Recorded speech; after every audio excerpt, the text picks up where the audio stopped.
everyone to the Leading Wyoming podcast. We are so excited to be joined today by Pat Hughes of Gracious Space. She's been here with us at the Alumni Summit this year, and we wanted to share a few of the elements of her talk yesterday at the summit, and also talk about a book that she wrote that has just come out as well. So thanks for being with us. My pleasure. Also, we want to give a shout out to the University of Wyoming Alumni Association, which is where we're recording this. So thank you, Jack Tennant, and go Pokes. We're happy to be here. Pat, you talked yesterday about leading in complexity, which is somewhat of a thesis of many of the things you've worked on throughout your career as a leadership coach and author. Maybe give us a little context of what VUCA means and how you kind of came to this talk yesterday. Sure. So I was really interested in being helpful to the folks in the room, and so wanted to touch on a few points that I have found to be really of service to leaders as they try to manage today's very complex issues and situations that they find themselves in. So the acronym VUCA has been around for many years, and it stands for volatile, uncertain, complex, and ambiguous. And whenever you ask somebody, you know, how's your workspace these days? Is there anything VUCA about your life? All the hands go up. So I wanted to look at those four elements and help leaders figure out how they could lead in situations of VUCA. Awesome. And you kicked us off with talking about values, which has a little bit of fun overlap with some of the Hogan coaching we've been doing. We actually get to kind of identify people's values in that conversation. But how do values come to an individual, or maybe bigger question, how does an organization set values? Right, so values come to an individual usually by our upbringing, and they're passed on. It's one of the key elements of being a parent, is you get to try to pass on your values to your children, but also through faith traditions, through experiences in life, people develop a set of core values. And I've worked in the values-based leadership field for a long time. And so for an organization, it has to be intentional, and it has to be inclusive. You can't have an executive team in a back room saying, these are going to be our values, and now everybody else needs to adopt these. I think the best way to come to a set of shared values in an organization is to include other people. And, you know, the ELT could start with, here's a set, what do you think? Get some feedback, narrow the list, and then really have some narrative around what each of these means, and then give them to the various departments or the various folks to say, now what does this look like in behavior? How can we show that we're living these values collectively? I love the example you gave too of the artifact hunt, of what is even the physical space around you. Talk about setting and gracious space. What is the physical space communicating about your values? Right. I mean, just here in this room, there's a picture of Cowboy Joe and some alumni in the university, and we can see the statue out here, and there's a woman at the front who has a set of beads in front of her desk. I mean, these are just artifacts that tell us something about the space. And so choosing those, being selective about those, because they tell a story, they send a message. And you want it to send a message that is consistent with your values. Great. So from there you moved on to culture, and I'm curious, I think some companies or leaders might think values and culture are the same thing. Why did you choose to separate them, or what's the difference between values and culture? Right. So values, I would say, is kind of the three legs that the stool of culture might sit on. Okay. And so culture is a product of values, but it's also expectations, it's norms, it's how we show up, it's how things are done, and it's often, there's a lot of unspoken aspects of culture. Behaviors that are not included in the set of values, but that we expect people to abide by. And these are a product also of just where we find ourselves situated. So for example, you know, in a family-owned ranch situation, the culture might be that, well, we know the oldest son is going to inherit the ranch. We don't ever talk about it, but that's the culture. And whether or not the older son actually wants it, or is primed to run it. Yeah. So the culture is really, you know, how things happen, the unspoken and the spoken. It's policies, it's procedures, it's everything. It's the vibe that you feel when you walk into the place. You also, I've heard you say this before and I love it, you say that culture eats strategy for breakfast. Right. What does that mean? So what this means is that a lot of organizations spend all their time on strategy. Like, let's create the absolute best strategy or have a strategic plan that's going to make us the best number one or get us to our next goal. And that's great. However, if the culture of the organization isn't aligned with that, it'll smash it. There's an example I worked with a while ago with a government agency where they spent a lot of time creating a leadership program that would train their leaders to become, the leaders of tomorrow that they needed. That was their strategy. That was their leadership strategy. It was 3 tiers. It was upper leadership, middle management, and boots on the ground, literally, because it was, an agency where people wore boots and they worked out in the field. The problem was, and it was great, it was like a year-long program, lots of money thrown at it, big strategy, awesome curriculum designer, that was me. The problem was the culture in the organization said, if you're a leader, it's like having a target on your back. Mm-hmm. Nobody here wants to be a leader because the leadership culture was that you get all the crap and none of the glory. And so that culture made the program less successful until we figured that out and we figured out how to mitigate. And it was a long time coming that's the culture you had to change. The strategy alone was not going to do that. Which sort of brings us to your third point of adaptive leadership, and maybe what it takes to change culture is winning hearts and minds and that side of adaptive. So it's something we talk about a lot in Leadership Wyoming, or technical versus adaptive. But maybe dive into why you think that's such a relevant part of leadership.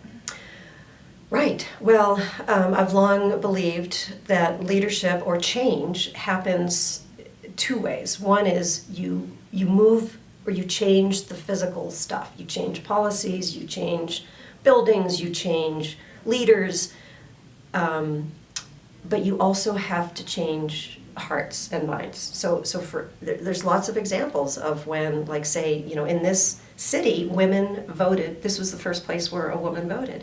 So the law changed, but people's attitudes about whether women should vote took a long time to change. So that's the difference between you can change a thing, but you also have to change how people think about the thing. Those have to go together. And that's adaptive leadership. Is you don't just do the one, you have to do the other. And that's complex. It involves lots of stakeholders and planning and a different way of thinking and experimenting and patience, really, because it takes time. One of the things you said yesterday that really landed with me is if you have a problem that involves people, people are the problem. Right. Not meaning like get rid of the people, but working with those people and helping to solve the problem with them is actually the problem. Right. It's because how we show up and what we expect and what we believe, maybe that's outdated. And so if that's what we're bringing, then we have to think about, oh, wow, how do I have to change? How do I have to look at something differently? That's the hard work. Yeah. Or how do we, even like, what are our patterns as a group? How are those getting in our own way of doing what we're trying to do? Yeah, it's very sticky. Sticky work. Yeah. Another thing you said that I think might transition us into the book you just put out too is that to move faster you need more trust, and maybe share more of how you sort of came to that conclusion or how you've seen that play out. So a great resource for this is the book by Stephen Covey Jr. Called The Speed of Trust. And so he lays this out. I love this book. I love his work around this because he says if we don't have trust, it takes us longer to do things. We have to double check. We have to question. We have to kind of go around and find other ways to verify, which takes longer. If we have trust, we can say, you good? I'm good? Good. We don't need a signed contract, we just do it. And so if you think about times that you have trust and how quickly things happen, and when you don't have trust and how much longer and how much more anxiety and how much more work goes into getting something done. I mean, there's tons of examples around how having trust is an accelerator for getting things done. Yeah. Well, and why I think that segues into the book, which, just to give kind of the title, is Creating Equity with Gracious Space, correct? And it just came out a month ago, 2 months ago? Yeah, September. And maybe tell us a little bit about how you sort of came to feeling like you wanted to make this additional book in addition to Gracious Space. Right, so it was 3 years in the making. So Gracious Space, as we know, is already an inclusive model. it says invite difference and learn from that difference. Be open-minded, be willing to learn from, continue to be a learner. And so in 2020, there were lots of things going on in our country. It was, the George Floyd murder, it was the election, it was COVID and vaccinations, and there was just so much going on, and there was so many arguments about what was going on and how we should deal with these things. And I started getting calls. There's 180 people across the country who have taken the Gracious Space Train the Trainer. They're certified facilitators, and they would start calling me saying, Pat, can I use Gracious Space in these situations? It's like, yes, please, hurry. We need you everywhere. And then they said, okay, but how? How do I pair Gracious Space with these questions around equity, belonging, inclusion? It's like, it's in the book. They're like, no, not really. I need more. So I was encouraged by several folks, and I was on my own journey of learning more about how, as a white woman, I needed to learn and unlearn some things about our country's history and, what I could do to make things more equitable. And so that's when I started working on this next piece. And the point is to use Gracious Space as a partner for anybody who's trying to create a more inclusive environment for those in that environment. And maybe to sort of say how I think those dovetail together is, I think in the conversation today, it doesn't matter what topic we're talking about. Words get loaded, jargon gets judgments and labeled as this side or that side, and I think there's some belief that words like equity and inclusion or diversity have this certain stigma that go with them. But if we go back to that speed of trust, if we sort of strip away those judgments and just say, as a leader, do you want to get better results? Do you want your team to be more efficient? Do you want to get more work done better and faster? Most people would say yes. And so what would you say to a leader who maybe is struggling to understand, like, how does this fit into what I'm doing, and is it a wholesale thing, like you have to jump off this cliff of equity inclusion, or how can I get better results and be more efficient in a way that makes sense to me and my company? Right. So I think the key is, we start with who we have. We select a group of people that bring a diverse set of skills so that we can pull on those skills to get the results we're looking for, whether that's, increase our market share or be a better competitor or innovate. Staff retention is a huge issue right now. And there are so many studies out there that show that if these people feel like they have a stake in the decisions that are made, or that their voices are heard, even if the decisions don't reflect those, they still want to be heard, they still want to be considered, that they will be more loyal, they will feel more part of the organization, and they will stick around more. Higher productivity is the result of feeling like I've had a voice. Now I feel like I can contribute. And it's just an equation, and yet we miss often this middle piece of how then do we go about getting voices on what issues, for how long, because I had one CEO say, Pat, is there such a thing as too much inclusion? It's like, well, at some point you have to get on with the work. So figure out where you need, and this brings us back to invite the stranger and get more voices. Where do you need input? Is the idea new? Is it an adaptive challenge? Is it something around the culture? Is it something that you're trying to do that you haven't done before? Or does it involve a lot of stakeholders that you need a lot of perspectives to do the work well ahead of time so that it doesn't come back to bite you? So there are lots of ways to involve, to be inclusive without having to stop your whole plan. I think another thing that's in the primer about your book that says, it talks about authentic environments and authentically inclusive places. And I think that's another thing that resonates here in Wyoming is we sometimes don't like to do it the way everybody else says you should do it or the way they do it over there. And so how would you encourage a company that is saying, I do want better retention, I do want better employee satisfaction and productivity, and I still want it to feel like our ranch or our family business. How do you bridge those things? Invite the stranger is at face value asking for something that's different than you think, feel, or understand. And authenticity is let's make it feel good to do that. So how do you encourage people to marry those two things? Well, if it's going to work, it has to be real. So I am in total agreement that these are ideas, and I expect people to take the ideas and make them their own. There's not a recipe in this book, and in fact, I'm expecting people to say, okay, this is great, Pat, and now how do I do it? Yeah. Again, it's like it's in the book. So, you know, being clear on whose voices are not being heard. What's the perspective that we often miss in our situation, which may be different from somebody else's situation? Mm-hmm. That makes it authentic. What can I learn as a leader or as a participant? What can I learn that would make me better? That's authentic. How can we have more fun at work? How can we feel good about, because we spend so much time at work, why not have it be a place where people feel good?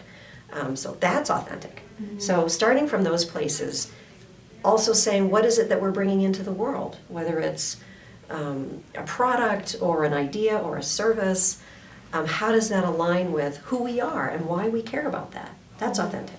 Mm-hmm. So I know that's a little bit abstract, but I think coming back to the values, coming back to how we're different, what differentiates us from other groups, and how we can use that to get where we're going. I think that could be a way to start. Great. And I also just want to say, I think authenticity is your superpower, of being your whole real self to people around you. It's really inspiring. So no, thanks. I'm a WYSIWYG. You know, what you see is what you get. So yeah, WYSIWYG. I like that. Maybe last question. I have a lot of your mantras that I use all the time, and one of them is the system will always get the results it's designed to get. Mm-hmm. And so maybe talk about what that means, and also in the context of if somebody's trying to create a more inclusive or more equitable system. I like in your book too, you don't say the equitable system as though it's some destination you'll get to, but if they're trying to think about those things, how do you think about changing the system? Yeah, so I think it might be helpful to think about equity in terms that we already understand. Like when you buy a house, if the bank still owns part of it, you have equity in that house. Mm-hmm. You have shared ownership. Mm-hmm. If you are buying into a business, you may have equity in that business. You have a small piece of it. And if the business does well, you do well. If the business doesn't do well, you lose too. Mm-hmm. So it's having shared ownership. And so that's one way that I think we can kind of get through some of this, like equity is now, it's the E word that you can't say in certain areas. We know what equity means. We know that it means shared ownership and shared access. Mm-hmm. And so if we think about that, it's like, okay, what does shared ownership and shared access mean in our organization? Mm-hmm. How can that help us? How can that be a source of power, a source of, resources?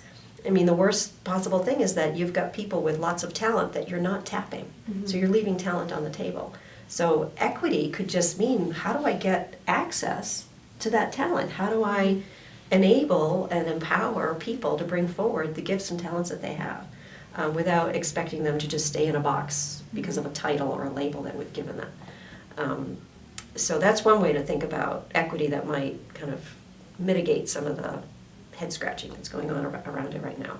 And I forget the earlier part of your question. It was a system will always get the results it's designed system, right. So my master's is in whole systems design. I spent a lot of time thinking about how systems are designed, how human systems are designed.